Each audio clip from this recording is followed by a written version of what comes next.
euforia yang terlalu cepat. Baru sesi free practice pertama, bahkan belum menyentuh kualifikasi, apalagi balapan utama.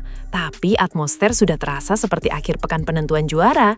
Selisih posisi yang sebenarnya tipis, nyaris tak signifikan dalam konteks balap Moto3, justru memicu reaksi yang luar biasa besar. Nama Dani sempat berada di depan Veda Ega Pratama, dan itu saja sudah cukup untuk menyalakan euforia di satu sisi. Sebelum lanjut, kalau kamu juga percaya Veda belum menunjukkan kartu terbaiknya, sekarang saatnya kita dukung bareng. Klik subscribe, kasih like, dan share ke teman-teman kamu. Karena di Moto3, yang tenang justru paling berbahaya, dan Veda belum selesai. Oke lanjut. Media sosial langsung ramai, komentar bermunculan, optimisme meningkat drastis, seolah-olah hasil akhir sudah bisa diprediksi dari satu sesi latihan. Ini bukan sekedar reaksi biasa, ini adalah ledakan ekspektasi. Tapi di titik inilah pertanyaan besar mulai muncul. Apakah ini benar-benar cerminan kekuatan sesungguhnya, atau hanya reaksi berlebihan terhadap data yang belum lengkap? Dalam dunia Moto3 yang sangat dinamis, FP1 seringkali hanyalah permukaan. Dan karena apa yang terlihat di atas papan waktu, belum tentu mencerminkan apa yang sebenarnya sedang dibangun di balik layar. Pendekatan yang sangat berbeda. Di tengah sorotan terhadap Danish, pendekatan yang diambil Veda justru bergerak ke arah yang berlawanan. Tidak ada usaha mengejar headline, tidak ada dorongan untuk mencatat waktu tercepat, dan tidak ada tanda-tanda ingin langsung mencuri perhatian. Sebaliknya, pembalap muda Indonesia ini terlihat lebih tenang, lebih sabar, dan jauh lebih terukur. Ia menggunakan sesi free practice pertama sebagaimana mestinya, sebagai ruang eksplorasi. Membaca karakter lintasan sepanjang 4,42 km di Jerez, memahami perubahan grip, menentukan titik pengereman yang paling efektif, dan yang paling penting, membangun ritme jangka panjang. Sepanjang sesi, posisinya memang berada di tengah, terlihat biasa saja jika hanya dilihat sekilas. Tapi di level ini, biasa seringkali berarti sesuatu yang jauh lebih kompleks. Ini bukan soal siapa tercepat saat ini, tapi siapa yang memahami lintasan lebih dalam. Dan ketika satu pihak memilih tampil, pihak lain justru memilih menyimpan. Tapi pertanyaannya sekarang, kenapa Veda tidak mencoba menunjukkan kecepatan sebenarnya sejak awal? Ambisi besar di awal pekan. Di sisi lain, Danis justru tampil dengan kepercayaan diri yang sangat jelas. Ia tidak ragu mengungkapkan target, bahkan secara terbuka menyebut podium sebagai tujuan di seri Spanyol ini. Sebuah pernyataan yang berani dan tentu saja menarik perhatian. Momentum yang ia bangun dari sesi awal terlihat solid, memberikan sinyal bahwa ia siap bertarung di barisan depan. Namun, di kelas Moto3, ambisi saja tidak pernah cukup. Banyak pembalap mampu tampil cepat di awal pekan, mencatat waktu impresif di sesi latihan, namun kemudian kesulitan mempertahankan performa saat tekanan mulai meningkat di kualifikasi dan race. Konsistensi adalah mata uang utama di kelas ini, dan justru disitulah ujian sebenarnya dimulai. Apakah kecepatan awal ini bisa dipertahankan saat kondisi berubah, saat tekanan meningkat, dan saat semua pembalap mulai bermain serius? Atau ini hanya puncak performa yang datang terlalu cepat? Karena dalam banyak kasus, yang terlalu cepat bersinar di awal justru kehabisan momentum di akhir. Keputusan pit yang terlihat sepele. Satu momen yang terlihat sederhana, tapi sebenarnya menyimpan banyak makna. Veda kembali ke pit saat sesi masih menyisakan sekitar 15 menit. Dalam balapan, waktu seperti ini biasanya digunakan untuk time attack, untuk mengejar posisi terbaik di papan waktu. Tapi yang terjadi justru sebaliknya. Ia masuk, berdiskusi dengan tim, melakukan evaluasi data, menyempurnakan setup motor, dan kembali ke lintasan di 10 menit terakhir tanpa menunjukkan dorongan untuk mengejar lap tercepat. Ini bukan keputusan spontan, ini strategi. Ini adalah pendekatan yang menempatkan proses di atas sensasi. Tidak ada usaha untuk mencuri spotlight, tidak ada tekanan untuk terlihat cepat sekarang. Yang dibangun adalah sesuatu yang tidak terlihat, stabilitas, konsistensi, dan kesiapan untuk sesi berikutnya. Dan di Moto3, hal-hal seperti ini seringkali menjadi pembeda antara pembalap yang sekadar cepat dan pembalap yang benar-benar siap menang. Tapi tetap saja, keputusan ini memunculkan satu pertanyaan krusial. Apakah ini tanda kepercayaan diri atau justru risiko besar yang diambil terlalu dini? Dua dunia, dua mindset. Di titik ini, cerita mulai terbagi menjadi dua dunia yang berbeda. Di satu sisi, ada euforia, ada kepercayaan diri tinggi, ada dorongan untuk merayakan setiap keunggulan sekecil apapun. Di sisi lain, ada ketenangan, ada strategi jangka panjang, dan ada kesadaran bahwa balapan tidak dimenangkan di hari Jumat. Ini bukan hanya soal dua pembalap, ini tentang dua cara berpikir yang saling bertabrakan. Satu fokus pada hasil instan, satu lagi fokus pada proses. Dan dalam sejarah Moto3, perbedaan seperti ini seringkali menjadi penentu segaranya. Banyak yang terjebak dalam hasil awal, terlalu cepat menyimpulkan, terlalu cepat percaya. Tapi mereka yang benar-benar memahami ritme balapan, tahu kapan harus menyerang dan kapan harus menahan diri. Dan justru disinilah konflik sebenarnya dimulai. Karena ketika satu pihak merasa sudah di depan, pihak lain mungkin belum benar-benar mulai bermain.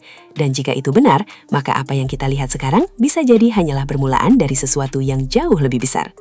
Pandangan pandok Eropa yang berbeda. Di tengah riuhnya euforia dan perdebatan antar fans, muncul sudut pandang yang jauh lebih dingin, datang dari analis balap Eropa yang terbiasa membaca pola, bukan sekadar hasil. Mereka tidak melihat posisi Veda di tengah sebagai tanda kelemahan, justru sebaliknya, ini dianggap sebagai indikasi strategi yang sangat terukur. Dalam banyak kasus di Moto3, pembalap yang tidak langsung menunjukkan performa maksimal di sesi awal justru sedang memainkan permainan yang lebih dalam. Mereka mengumpulkan data, mengamati rival, dan menunggu momen yang tepat untuk melepaskan kecepatan sebenarnya. Dan menurut beberapa pengamat, pola ini sangat mungkin sedang terjadi di sini. Tidak ada urgensi untuk tampil paling cepat di FP1. Tidak ada kebutuhan untuk membuka semua kartu terlalu dini. Karena di kelas ini informasi adalah senjata, dan siapa yang mampu menyimpan informasi lebih lama seringkali memiliki keuntungan besar di sesi krusial. Tapi jika benar ini adalah strategi, maka pertanyaannya berubah. Seberapa jauh Veda sudah merencanakan langkahnya sejak awal? Pola lama yang mulai terbaca. Jika melihat ke belakang, ini bukan pertama kalinya pendekatan seperti ini muncul. Dalam beberapa seri sebelumnya, pola yang sama terlihat jelas. Veda tampil relatif tenang di sesi awal, tidak mencolok, bahkan sempat tertinggal dari rival-rivalnya. Namun begitu memasuki kualifikasi dan balapan utama, ritmenya berubah drastis, lebih agresif, lebih presisi, dan jauh lebih kompetitif. Ini bukan kebetulan. Ini pola, dan pola seperti ini sangat berbahaya bagi lawan, karena sulit diprediksi. Tidak ada sinyal yang jelas di awal, tidak ada indikasi penduh tentang batas kemampuan sebenarnya. Semuanya disimpan, sampai momen yang tepat. Dan ketika itu terjadi, jarak yang sebelumnya terlihat aman bisa hilang dalam hitungan lap. Ini adalah bentuk kedewasaan balap, kemampuan untuk menahan diri, mengelola tekanan, dan memilih waktu yang paling efektif untuk menyerang. Tapi justru karena pola ini mulai terbaca, muncul pertanyaan lain. Apakah rivalnya cukup jeli untuk mengantisipasi, atau justru akan terjebak dalam ilusi hasil awal? Perang narasi di luar lintasan. Sementara di lintasan permainan masih setengah terbuka, di luar lintasan justru pertarungan sudah berlangsung penuh. Komentar demi komentar bermunculan, membentuk dua kubu dengan keyakinan masing-masing. Ada yang melihat ini sebagai bukti nyata, hasil tetap hasil, Dennis di depan, itu fakta. Ada juga yang bersikeras bahwa ini hanyalah fase awal, ini soal strategi, bukan sensasi. Perdebatan ini bukan sekadar soal siapa lebih cepat, tapi tentang cara membaca balapan. Apakah momentum awal lebih penting, ataukah konsistensi jangka panjang yang menentukan? Apakah performa di FP1 bisa dijadikan indikator, atau justru menyesatkan? Dan menariknya, kedua sisi punya argumen yang kuat. Dennis menunjukkan progres, kepercayaan diri, dan keberanian untuk tampil di depan. Sementara Veda menunjukkan ketenangan, kesabaran, dan kontrol terhadap situasi. Dua pendekatan, dua filosofi, dan di antara keduanya hanya satu yang akan terbukti benar. Tapi sebelum itu terjadi, tensi di luar lintasan terus meningkat dan justru bisa mempengaruhi tekanan di dalam lintasan. Ancaman yang tidak terlihat. Dalam balapan, ancaman terbesar seringkali bukan yang paling terlihat, melainkan yang paling tersembunyi. Pembalap yang berada di depan sejak awal memang menjadi pusat perhatian, tapi juga menjadi target utama. Sementara mereka yang bergerak di belakang layar mengumpulkan data dan tidak menarik perhatian, justru memiliki ruang untuk berkembang tanpa tekanan besar. Inilah yang membuat pendekatan Veda terasa berbahaya. Ia tidak memberi banyak sinyal, tidak menunjukkan batas performanya, dan tidak membuka strategi sejak awal. Dan dalam kondisi seperti ini, rival bisa dengan mudah salah membaca situasi. Mengira semuanya terkendali, padahal sebenarnya ada sesuatu yang sedang dibangun secara diam-diam. Jika ini benar, maka apa yang terlihat sebagai posisi tengah bisa berubah menjadi ancaman serius dalam waktu singkat. Dan saat itu terjadi, reaksi yang datang biasanya terlambat. Tapi pertanyaannya sekarang, apakah tim-tim lain sudah menyadari potensi ini? Atau mereka masih terfokus pada angka di papan waktu? Menuju titik penentuan. Sekarang semua bergerak menuju satu arah, sesi berikutnya. Kualifikasi akan menjadi panggung pertama yang benar-benar memperlihatkan siapa yang siap, siapa yang hanya kuat di awal, dan siapa yang menyimpan sesuatu lebih besar. Tekanan akan meningkat, margin kesalahan semakin kecil, dan tidak ada lagi ruang untuk bermain aman terlalu lama. FP1 mulai kehilangan relevansinya, karena di titik ini yang dibutuhkan bukan sekedar data, tapi eksekusi. Apakah Danish mampu mempertahankan momentum dan membuktikan bahwa performa awalnya bukan kebetulan? Atau justru Veda akan mulai membuka kecepatannya dan mengubah narasi sepenuhnya? Semua mata kini tertuju ke satu hal, momen ketika semua strategi, semua perhitungan, dan semua ekspektasi akhirnya diuji. Dan seperti biasa di Moto3, jawabannya jarang sesuai dengan yang diprediksi. Karena di kelas ini, satu hal selalu pasti, yang paling siap di saat yang tepat adalah yang akan mengubah segalanya. Tekanan mulai bergeser. Menariknya, seiring berjalannya waktu, tekanan mulai berpindah arah. Di awal, sorotan tertuju pada Veda, yang terlihat biasa saja. Tapi sekarang, justru Danish yang mulai memikul ekspektasi lebih besar. Karena begitu seseorang tampil di depan, standar langsung berubah. Bukan lagi soal tampil bagus, tapi soal mempertahankan posisi. Setiap lap berikutnya akan dibandingkan, setiap sesi akan diuji. Dan di Moto3, tekanan seperti ini bisa menjadi faktor penentu. Banyak pembalap mampu tampil cepat tanpa beban, tapi mulai goyah ketika ekspektasi meningkat.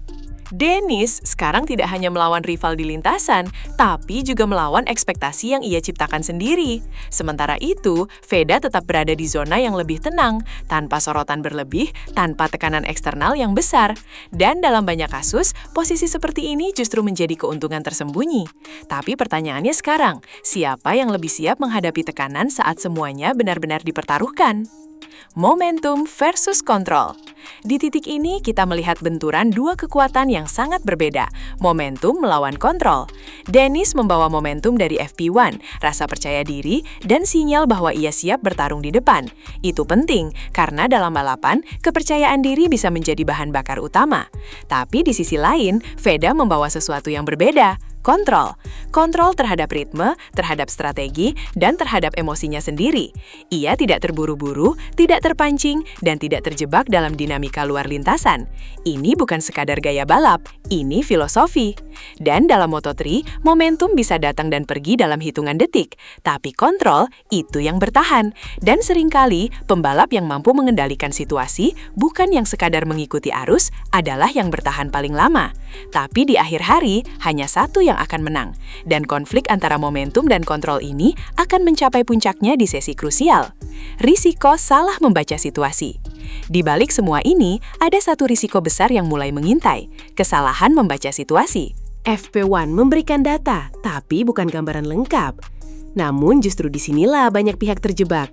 Terlalu cepat menarik kesimpulan, terlalu cepat merasa unggul, atau sebaliknya, terlalu cepat meragukan. Dalam balapan, persepsi bisa menjadi jebakan. Jika rival terlalu fokus pada posisi awal Danish, mereka bisa saja lengah terhadap ancaman lain. Dan jika mereka menganggap Veda belum kompetitif, itu bisa menjadi kesalahan fatal.